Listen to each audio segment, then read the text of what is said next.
जे जाया झाण गिए कम कलंक डहेबी नित्य निरंजन नानमय ते परमपन बेबी ते परमपन बेबी। अथ शुद्धात्म द्रव्यात् अन्यत् सर्वम् अध्रुवम् इति प्रकटयति। अपनी शुद्धात्मा को छोड़ करके अन्य सभी अध्रुव है, अनित्य है, इस बात को आगे के दोहा सूत्र नंबर 131 के माध्यम से दर्शाते हैं। कुजी मेले विबंभु परु भुवनु बेहु अशेषु पोह बिहिनिम्यु भंगुरौ एहो बोझि विशेषु। एकम एव मुक्त्वा ब्रह्म परम भुवनम अपि एतद् अशेषम पृथिव्यां निर्मापितं भंगुरम एतद् बुद्ध्वस्व विशेषम। एकम परम ब्रह्म एवं मुक्त्वा पृथिव्याम इदम अशेषम भुवनमपि निर्मापितम्।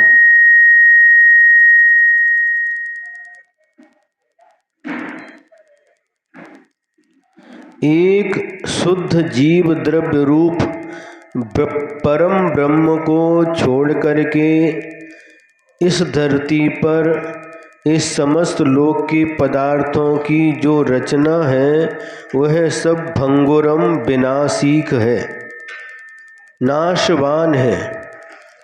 एतद् विशेषम, इस विशेष बात को तू बुद्ध्यस्व जान।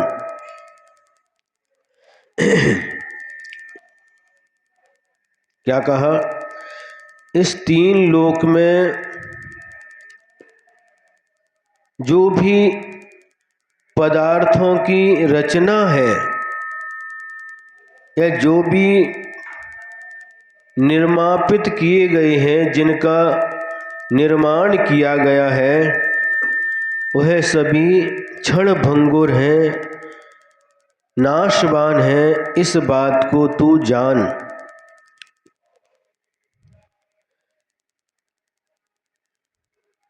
अथ पूर्वोक्त मध्रुवत्वं ज्ञात्वा धन यौवनयोः तृष्णा न कर्तव्या इति कथयति।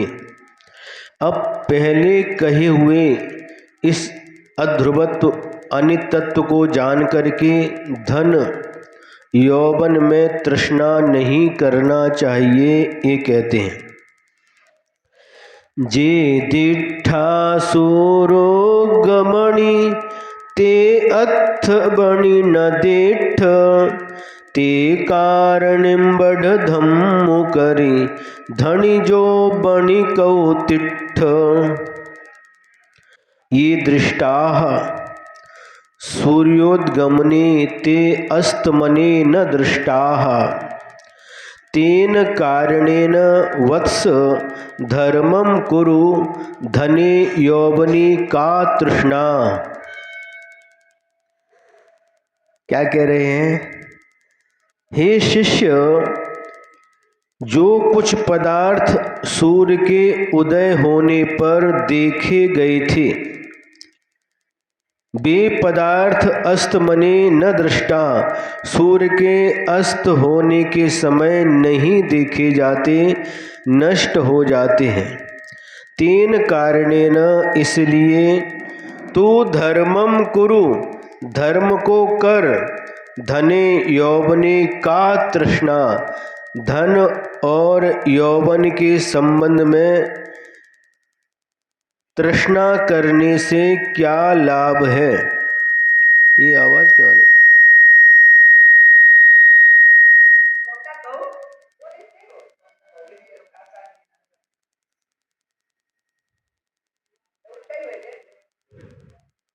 गुरु महाराज शिष्य के लिए यह उपदेश दे रहे हैं। क्या उपदेश दे रहे हैं कि हे शिष्य, जो पदार्थ, जो व्यक्ति, जो वस्तु प्रातः काल सूर्योदय के समय देखी गई थी और सूर्यास्त के समय वह वस्तु, वह पदार्थ नहीं देखा जाता, दिखाई नहीं देता। क्यों आवाज आ रही है बार बार?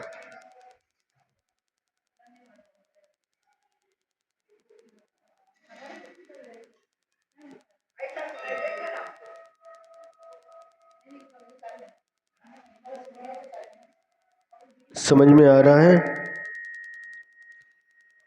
इस संसार की कितनी क्षण भंगुरता है। प्रातः काल जिसको हमने अपनी आँखों से देखा है, सूर्योदय के समय और सूर्यास्त के समय वह दिखाई नहीं देता।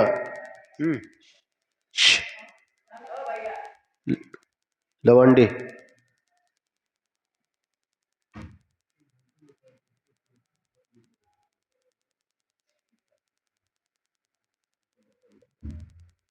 तो इस संसार की क्षण भंगुरता हम प्रतिदिन अपनी आँखों से देखते हैं। जीवन कितना क्षण भंगुर है, कितना पानी के बुलबुले के समान देखते ही देखते नष्ट हो जाता है। हम प्रतिदिन लवांडे, ए लवांडे, लवांडे, कड़ कड़ कड़, हाँ, वो नहीं, उसके अंदर का, अंदर का, ये अंदर का, अंदर वाला, हाँ बस। कोई एक व्यक्ति रहना चाहिए। रोज अजय रहते थे, आज आए। ये थोड़ा सा आवाज आ रही इसमें से है, कर दिया, अच्छा। तो ये जीवन कितना क्षण भंगुर है और संसार में दिखने वाले पदार्थ कितने क्षण भंगुर हैं, यह हमें ज्ञात हो जाता है। समझ में आ रहा है? संसार की क्षण भंगुरता को, नश्वरता को देखते हुए भी हम अपने आप को अमर समझ करके बैठे हैं। हम कभी मरेंगे नहीं ऐसा हम समझ रहे हैं, लेकिन संसार में जिसका जन्म हुआ है उसकी मृत्यु अनिवार्य रूप से होती है। जातस्य मरणम ध्रुवम, जिसका जन्म हुआ है उसकी मृत्यु नियम से होती है, उसे कोई भी रोक नहीं सकता। जो वस्तु है उसी प्रकार से जो भी उत्पन्न होता है उसका नाश होता है, और जो उत्पन्न नहीं होता उसका नाश भी नहीं होता। पुद्गल द्रव्य उत्पन्न होता है तो नियम से उसका नाश होता है। जीव द्रव्य, आत्मा कभी उत्पन्न नहीं होती, इसलिए आत्मा का कभी नाश भी नहीं होता। आत्मा जन्म मरण से परे है।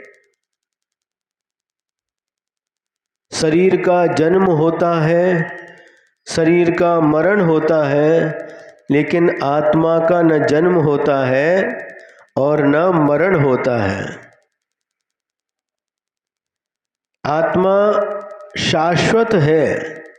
शाश्वत किसे कहते हैं? जिसका न कोई आदि है, न मध्य है और न अंत है, उसको कहते हैं शाश्वत।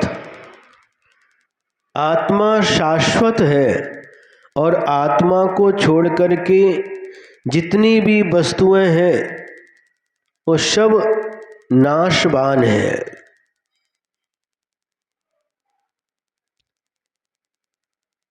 जो बना है वह मिटेगा, जो बना है वह कृत्रिम होता है, वह नियम से मिटता है। शरीर बना है मिटेगा, घर बना है मिटेगा, परिवार बना है मिटेगा, जो भी बना है सब मिटने वाला है। और आत्मा शाश्वत है, कभी भी मिट नहीं सकता।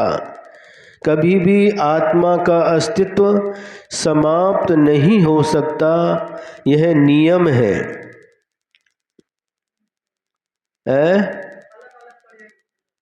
पर्याय नाशवान है, पर्याय उत्पन्न होती है, पर्याय का नाश हो जाता है, लेकिन जो द्रव्य है वह कभी उत्पन्न नहीं होता और उसका नाश भी नहीं होता। आत्मा एक द्रव्य है और शरीर पर्याय है। जो आत्म द्रव्य है उसका कभी नाश नहीं होता और शरीर पर्याय है, ये पर्याय उत्पन्न होती है और नाश को प्राप्त हो जाती है। अभी मनुष्य जीवन हम लोगों को मिला है, ये मनुष्य पर्याय है। अब ये समाप्त हो जाएगी, पर्याय जीवन समाप्त हो जाएगा, मरण हो जाएगा इस शरीर का। दूसरी पर्याय, दूसरा शरीर यह आत्मा धारण कर लेगा। दूसरा शरीर समाप्त होगा, तीसरा शरीर। इस प्रकार से अनादि काल से यह श्रृंखला आज तक चली आई है और जिन्होंने इस श्रृंखला को तोड़ दिया वह सिद्ध भगवान बन गए। उन्होंने जन्म मरण की इस श्रृंखला को, इस परंपरा को तोड़ दिया और वह भगवान बन गए, लोक के अग्रभाग पर विराजमान हो गए। और हम लोग नमो सिद्धाणम कह करके उनको नमस्कार करते हैं। संसारी प्राणी जो नाशवान है, नश्वर है, उसी के पीछे भागता है, उसी को इकट्ठा करने का पुरुषार्थ करता है और उसी की प्राप्ति के लिए दिन रात प्रयास करता है। लेकिन जो शाश्वत है, अजर अमर है, ऐसे आत्म तत्व की ओर उसकी दृष्टि नहीं रहती।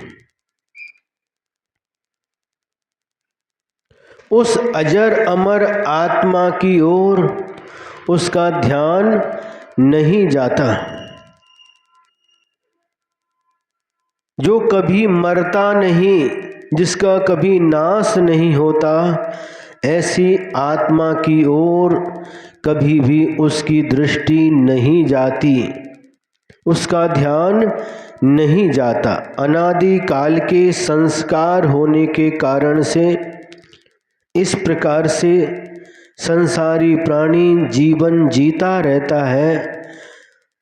लेकिन जब गुरु के माध्यम से, जिनवाणी के माध्यम से ज्ञान की प्राप्ति होती है, उस समय जो नाशवान है, नश्वर है, क्षण भंगुर है, ऐसी वस्तुओं के प्रति उसका आकर्षण कम हो जाता है और जो शाश्वत है, अविनश्वर है, ऐसी आत्मा के प्रति उसका आकर्षण बढ़ जाता है। यहाँ पर कह रहे हैं जो वस्तु सूर्योदय के समय दिखाई देती है वही वस्तु सूर्य अस्त के समय दिखाई नहीं देती। प्रातःकाल जिसके जन्म की खुशियाँ मनाई जाती हैं, मिठाइयाँ बांटी जाती हैं, नाना प्रकार के गीत वाद्य आदि के माध्यम से उत्सव मनाया जाता है, जन्मोत्सव मनाया जाता है, और शाम के समय उसी की चिता से धुआं निकलता हुआ दिखाई देता है।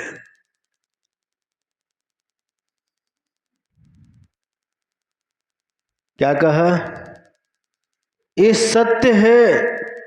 ऐसी कितनी घटनाओं को हम देखते हैं। प्रातःकाल जिसके जन्मोत्सव की खुशियाँ मनाई जा रही थीं, बधाइयाँ गाई जा रही थीं, और शाम को उसी की मृत्यु होने पर उस घर में मातम छा जाता है, रोने की करुण ध्वनि सुनाई देती है। संसार की इस नश्वरता को, जीवन की इस नश्वरता को हमें प्रति क्षण ध्यान में रखना चाहिए।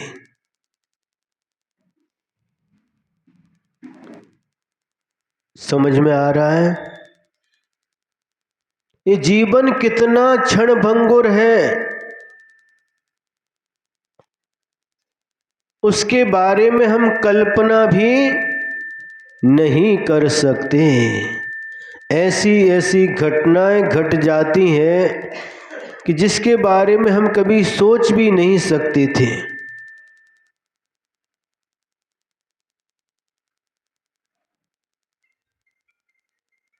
कितनी घटनाएं हम प्रतिदिन अपनी आंखों से देखते हैं, कितनी घटनाओं को हम कानों से सुनते हैं, कितनी घटनाओं को हम न्यूज़पेपर में पढ़ते हैं, कितनी घटनाओं को न्यूज़ पर, टीवी पर देखते हैं।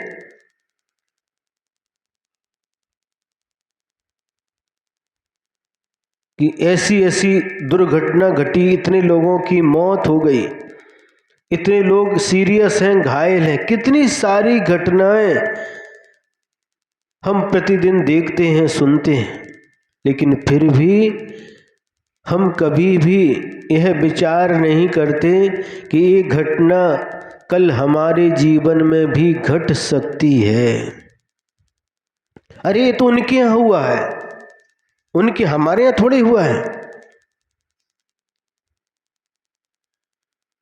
कब कौन सी घटना घटेगी हम कह नहीं सकते, और किस घटना के माध्यम से हमारी जिंदगी की आखिरी श्वास निकलेगी हम कुछ भी बोल नहीं सकते। इसलिए प्रति पल हमें सावधान रहने की आवश्यकता है। इसलिए तू प्रति क्षण धर्म को कर, धने यौवनी का तृष्णा। धन और जवानी के विषय में तृष्णा क्यों कर रहा है?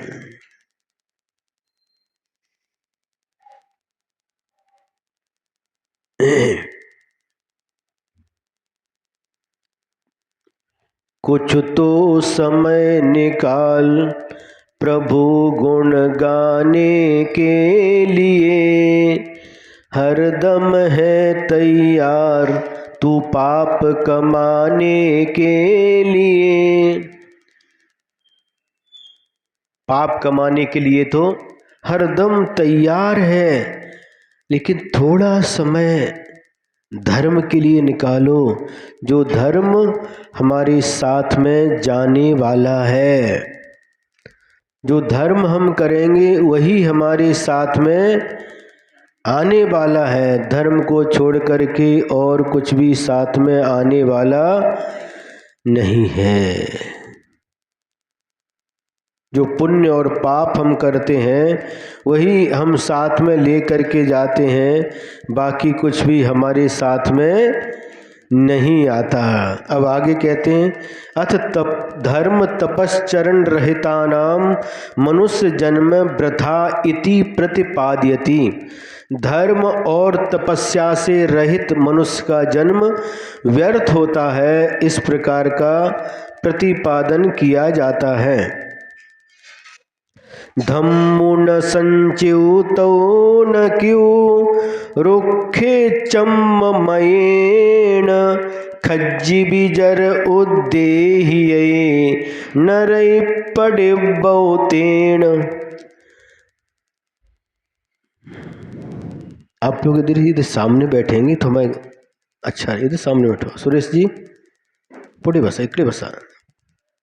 हाँ हाँ, इधर और आ जाओ, इधर आ जाओ। तो हमको गर्दन में दर्द होने लगता उधर देखते समय। हाँ, क्या कह रहे हैं? धर्मो न संचितः तपो न कृतम वृक्षेण चर्ममयेन खादयित्वा जरो द्रेहिकया नरके पतितव्यम तेन। क्या कह रहे हैं? जिसने इस चर्ममय वृक्ष, शरीर के लिए कह रहे हैं, इस चर्ममय शरीर रूपी चर्ममयी वृक्ष को पाकर उससे धर्म नहीं किया, तप नहीं किया, उसका शरीर बुढ़ापे रूपी दीमक के द्वारा खाया जाएगा, फिर उसको मरकर नरक में पड़ना पड़ेगा। क्या समझ में आया?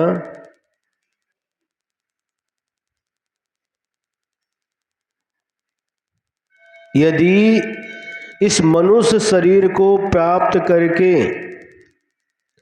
धर्म नहीं किया, तप नहीं किया, तो शरीर को बुढ़ापे रूपी दीमक लग करके खा जाएगा। जिस प्रकार से लकड़ी में दीमक लग जाता है और लकड़ी को खा जाता है,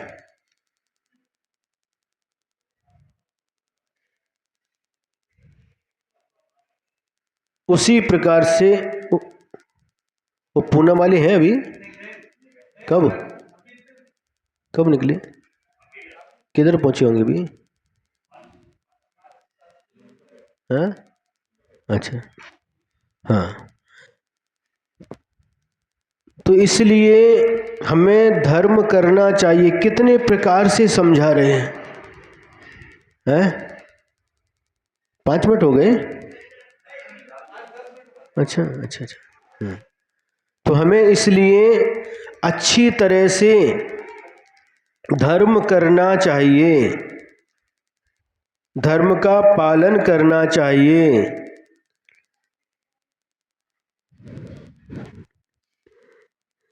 यदि बचपन में और जवानी में धर्म नहीं किया तो बुढ़ापा रूपी दीमक लग करके शरीर को खा जाएगा, नाश कर देगा।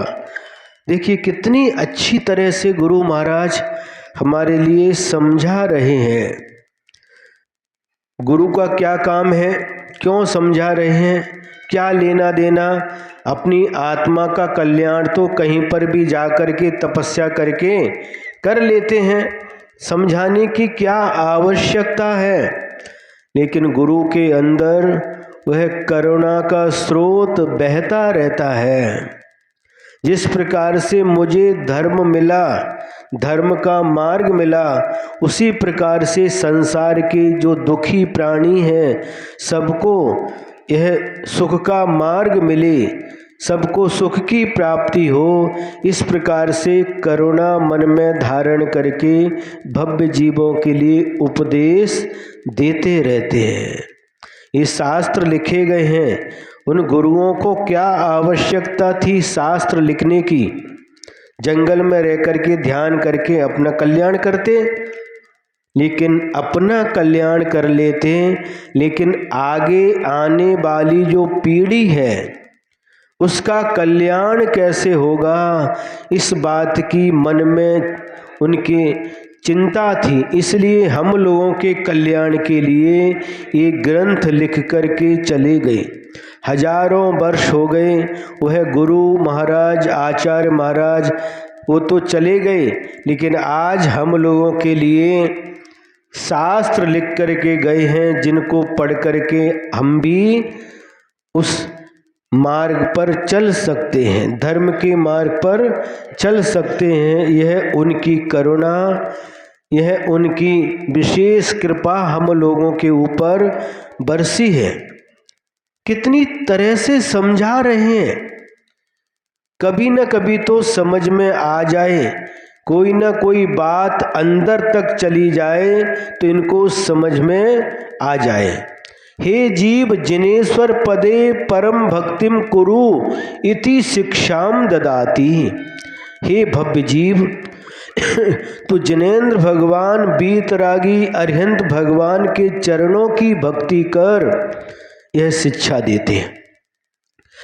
अरिजिय जिन पई भक्ति करी, सुही सज्जनु अबहेरी, तिम बप्पेन भी कज्जु नबी, जो पाडई संसारी।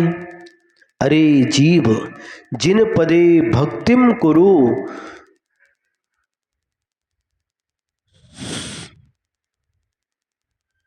स्वजनम सुखम अपहर, तेन पित्रापि कार्यम नैव यह पातयति संसारे। क्या कह रहे हैं? गुरु महाराज शिक्षा दे रहे हैं, हे भव्य आत्माओं, तू जिनेन्द्र भगवान के चरणों में भक्ति कर और जिनेन्द्र भगवान के द्वारा बताए गए धर्म में भी प्रीति कर, प्रेम कर। प्रेम तो करते हो, लेकिन भगवान के द्वारा बताए गए धर्म में प्रेम करो। सुखे स्वजनम अपहर, संसार सुख के जो निमित्त कारण हैं, अपने कुटुंब के लोगों को, उनके प्रति ममत्व को त्यागो। तेन पित्रापि नैव कार्यम, उस महास्नेह रूपी पिता से कुछ भी काम नहीं है। जो संसारे पात्यति, जो संसार रूपी समुद्र में इस जीव को पटक देता है।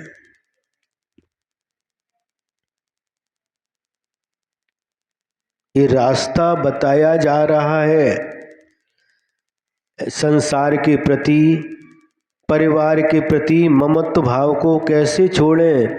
तो तू सबके प्रति जो ममत्व भाव है उसको छोड़ करके जिनेन्द्र भगवान के चरणों में प्रीति कर। जिनेन्द्र भगवान के द्वारा बताया गया जो धर्म है उसमें प्रीति कर, प्रेम कर। जब इनसे तू प्रेम करेगा तो जो और लोगों से जो तेरा प्रेम है वह धीरे धीरे कम हो जाएगा, धीरे धीरे छूट जाएगा।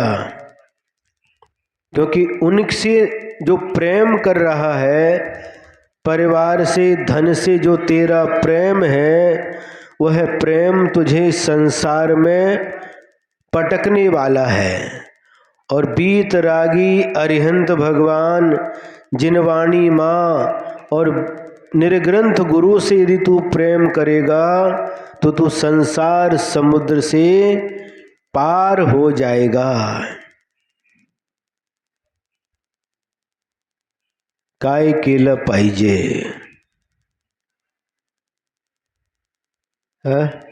राहुल, काय केलं पाहिजे?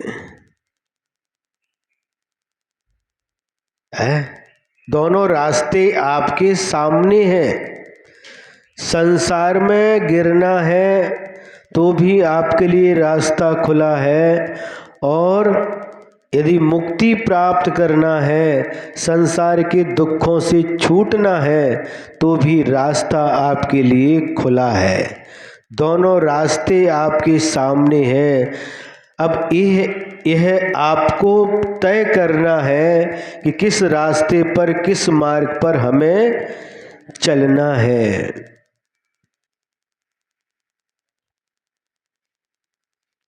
किस रास्ते पर हमको चलना है हमें स्वयं तय करना पड़ेगा, कोई दूसरा हमारे रास्ते को तय नहीं करेगा।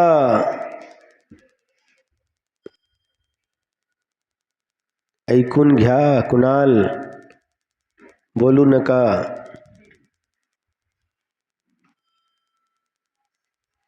ये हमें तय करने पड़ेगा। सुख का मार्ग भी है, दुख का मार्ग भी है, दोनों रास्ते हमारे सामने हैं। अनादि काल से हम दुख के मार्ग पर ही चल करके आए हैं। एक बार उस मार्ग को छोड़ो और सुख के मार्ग पर चलना प्रारंभ करो। जीवन की क्षणभंगुरता, धन दौलत जो कुछ भी है, ये कितने नाशवान हैं, ये सारे के सारे पदार्थ। ये आचार्य महाराज हम लोगों को समझा रहे हैं। इन नाशवान पदार्थों के प्रति, शरीर, परिवार, धन आदि के प्रति ममत्व भाव को छोड़ो और जनेन्द्र भगवान के चरणों के प्रति, वीतराग अरिहंत भगवान के चरणों में भक्ति करो। सच्चे देव, शास्त्र, गुरु, पंच परमेष्ठी, इनमें भक्ति करो, इनके प्रति अनुराग करो। अनुराग करना है, एक से अनुराग छोड़ना है और दूसरे से अनुराग करना है। इसमें अंतर क्या है? इसमें बहुत अंतर है। गुरुजी ने कुछ पंक्तियां लिखी थी, आचार्य गुरुदेव श्री विद्यासागर जी महाराज। कुछ लोग कहते हैं क्या करना, परिवार से राग छोड़ा, गुरु से, धर्म से राग करने। राग मतलब गुस्सा नहीं है, मराठी मध्ये राग म्हणजे गुस्सा, क्रोध, ऐसा नहीं। राग मतलब प्रेम। परिवार से प्रेम छोड़ा है, धन से प्रेम छोड़ा और गुरु से, धर्म से प्रेम करने लगे। क्या मतलब निकला? ये दोनों एक ही हैं, एक ही नहीं है। गुरुजी ने बहुत सुंदर पंक्तियां लिखी है। प्रभात में भी लाली होती, नहीं, आचार्य गुरुदेव श्री विद्यासागर महाराज ने कितनी सुंदर पंक्तियां लिखी हैं। संध्या में भी लाली होती, प्रभात में भी लाली है, एक सुलाती एक जगाती, कितने अंतर वाली है। सुबह के समय जब सूर्य का उदय होता है और पूर्व दिशा में सूर्य उदय होने के पहले लालिमा छा जाती है, लाल लाल दिखाई देता है लालिमा। और जिस समय शाम के समय सूर्य अस्त होता है, उसके बाद भी पश्चिम दिशा में लालिमा दिखाई देती है। तो कोई कहता है लालिमा में क्या अंतर है? वह भी लालिमा है, ये भी लालिमा है, लेकिन दोनों में बहुत अंतर है। एक सुलाती एक जगाती, कितने अंतर वाली है। प्रातः काल की जो लालिमा होती है वह जगाने वाली है। क्यों दर्श? सुबह होता है, जो धरती पर अंधकार छाया रहता है वह अंधकार समाप्त हो जाता है और सूर्य उदय होता है, उसके पहले ही धरती पर प्रकाश फैल जाता है। और शाम की जो लालिमा है वह सूर्य अस्त होने के बाद होती है और उसके बाद में सूर्य अस्त होते ही धरती पर अंधकार छा जाता है। धरती पर अंधकार छा जाता है।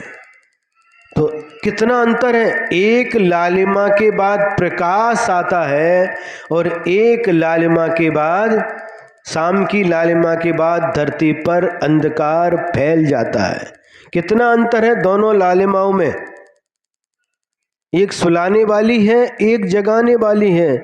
उसी प्रकार से परिवार, धन दौलत के प्रति जो हमारा प्रेम होता है वह शाम की लालिमा के समान होता है, जिसके बाद अंधेरा आता है जीवन में। और देव, शास्त्र, गुरु और धर्म के प्रति जो हमारा प्रेम होता है वह प्रातः काल की लालिमा के समान होता है, जिसके बाद हमारा जीवन प्रकाश से भर जाता है। ये दोनों में अंतर है। इसलिए पंच परमेष्टि में भक्ति करो। अब कहते हैं, जेन न चिन्नौ तब यरणु निम्मलु चित्तु करे भी अप्पा बंचु तेन पर मानुष जम्मु लहे भी। येन न चीर्णम तपश्चरणम निर्मलम चित्तम कृत्वा आत्मा वंचितः तेन परम मनुष्य जन्म लब्ध्वा।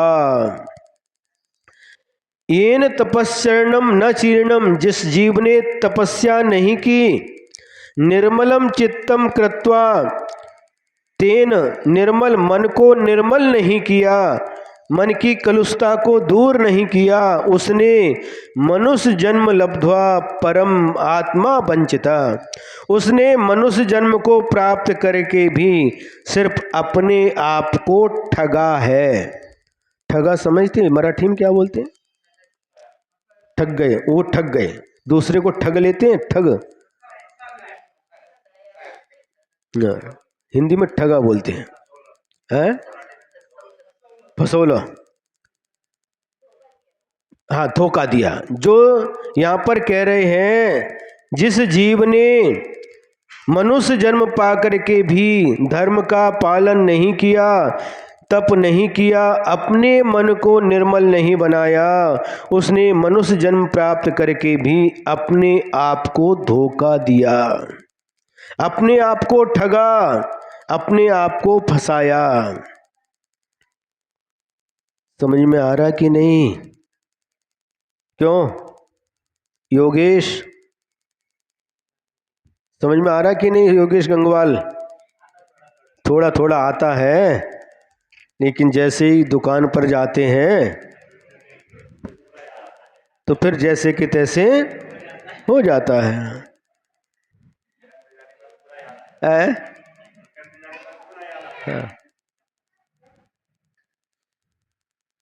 ये मनुष्य जीवन मिला है, गुरु महाराज हमारे लिए समझा रहे हैं। कितनी प्रकार से समझा रहे हैं और बार बार समझा रहे हैं, ताकि हमारी समझ में आ जाए। एक बार लेकर के, अच्छा जी, हाँ। कितनी बार समझाते हैं? बार बार समझाते हैं।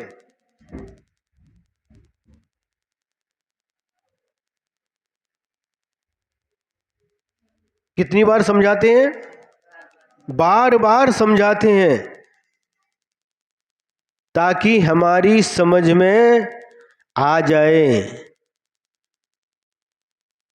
और कितनी प्रकार से समझाते हैं, एक प्रकार से नहीं, अलग अलग प्रकार से हमारे लिए समझाते हैं। गुरु महाराज कितने दयालु हैं, कितने कृपालु हैं कि बार बार हमारे लिए उपदेश दे करके संसार के दुखों से हमें बचाते हैं और वास्तविक सुख को प्राप्त कराने के लिए हमारे लिए उपदेश देते हैं। दयालु हैं कि नहीं? हैं? गुरु महाराज दयालु हैं कि नहीं? पीछे वाले रह गए कुर्सी। हैं? कौन कौन आया समझ में आएगा। इसलिए समय आपका पूरा हो चुका है। सारांश क्या निकला? सारांश इतना ही निकला, यह मनुष्य पर्याय जैन धर्म पाकर के हमें अपने आत्म कल्याण के लिए प्रयत्नशील रहना चाहिए।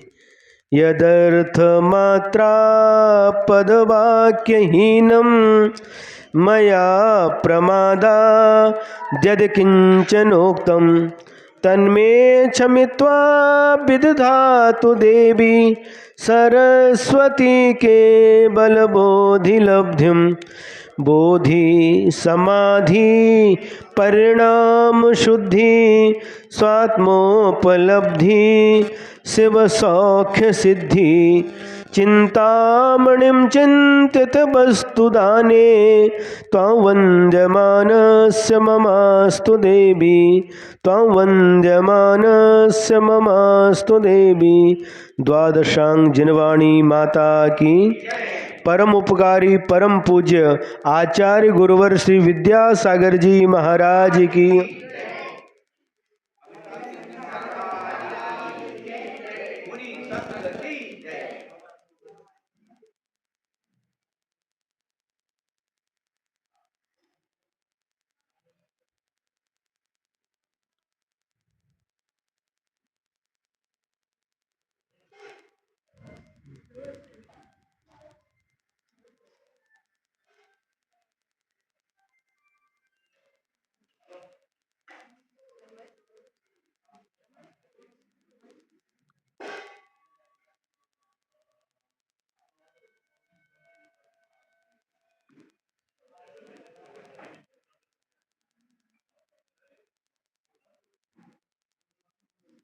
ठीक ठीक ठीक ठीक ठीक ठीक। श्रवण नहीं आया? श्रवण आयुष आयुष आयुष